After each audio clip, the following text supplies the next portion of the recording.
लातूर शहर हे पहिल्यापासून पाण्यासाठी चर्चेत आहे आणि वंचित आहे। आतापर्यंत मग ते कितीतरी नेते काँग्रेसचे असतील किंवा बीजेपीचे असतील, आमदार असतील, खासदार असतील, उपमहापौर असतील, पौर असतील, कुठल्याही नेत्यांनी आतापर्यंत लातूर शहरातल्या पाणी या प्रश्नावर काम केलेले नाही किंवा पाण्याचा प्रश्न कधीही कुठेही मांडलेला नाही।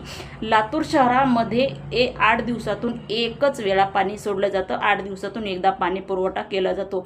गेल्या 8 ते 10 दिवसापासून याच नळाला पूर्ण पिवळ्या कलरचं पाणी येत आहे आणि पर्याय नाही, मजबुरी आहे। सध्या वातावरण तर खराब आहेच, परंतु हेच पाणी पिऊन लोक, नागरिक, आजारी जे गरीब कामगार लोक आहेत हेच पाणी पित आहेत आणि हेच पाणी पिऊन हॉस्पिटलमध्ये ॲडमिट होत आहेत। सांगायचं तात्पर्य एवढाच आहे की आम्ही ज्यांना निवडून दिलं, मग ते आमदार असतील, खासदार असतील, पालकमंत्री असतील, या लातूरचे महापौर असतील, उपमहापौर असतील, हे सगळे आता गेले कुठं? तुम्हाला गेल्या 8 दिवसापासून लातूर शहरामध्ये पाण्याचा गोंधळ होत आहे, परंतु एकही नेता रस्त्यावर आलेला नाही आणि पाणी असं पिवळ्या रंगाचं का येत आहे हा प्रश्न विचारला नाही।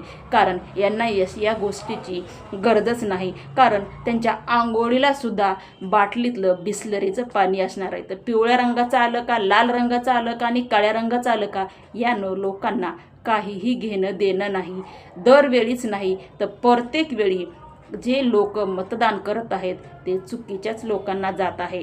ज्या लातूर शहराचे आमदार आहेत, खासदार आहेत, त्यांना मी सांगू इच्छिते की जे आतापर्यंत तुम्हाला लोक मतदान करत आहेत, खाल्लेल्या मिठाला जाग म्हणून माननीय विलासराव देशमुख साहेब यांच्याकडे बघून तुम्ही त्यांचे वारस आहेत म्हणून हे लोक तुम्हाला मतदान करत आहेत।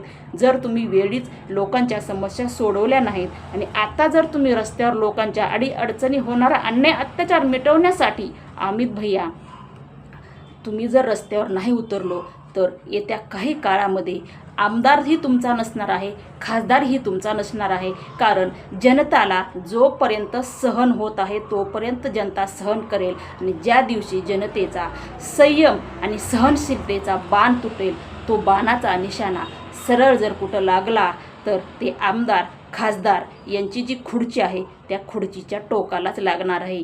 या गोष्टीची काळजी आमदार, खासदार यांनी घ्यायची आहे। जय हिंद, जय महाराष्ट्र।